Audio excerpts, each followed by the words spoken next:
अस्सलामुअलैकुम 5 न्यूज़ के साथ मैं हूं कायनात ज़िया और मैं हूं सैयद मेहदी अब्बास। हेडलाइंस आप जान चुके। बुलेटिन के आगाज में आपको खबर दें, पाकिस्तान की पहली विफाकी आईनी अदालत ने पहला फैसला जारी करते हुए खैबर पख्तूनख्वा हुकूमत की अपील पर मुशावरत हाई कोर्ट का फैसला मुअत्तल करके हुक्म इम्तना दे दिया है। विफाकी आईनी अदालत में जस्टिस हसन अजहर रिजवी की सरबराही में 2 रुकनी बेंच ने खैबर पख्तूनख्वा हुकूमत की अपील पर समाअत की, जिसमें पिशावर हाई कोर्ट का आजिर और अजीर के मुतालिक फैसला मुअत्तल करने की इस्तदा की गई थी। दौरान समाअत जस्टिस हसन रिजवी ने रिमार्क्स दिए कि गरीब मजदूर के पास सिक्योरिटी डिपॉजिट की मद में इतना पैसा कहाँ से आएगा।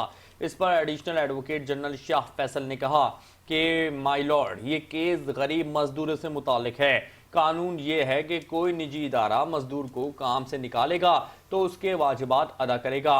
एडिशनल एडवोकेट जनरल ने अदालत को आगाह किया कि अगर निजी इदारा वाजिबात अदा नहीं करता तो मजदूर मुतालिका महकमे में अपील कर सकता है। मजदूर के हक में फैसला आए तो निजी इदारा अपील में वाजिबात सिक्योरिटी की मद में जमा कराएगा।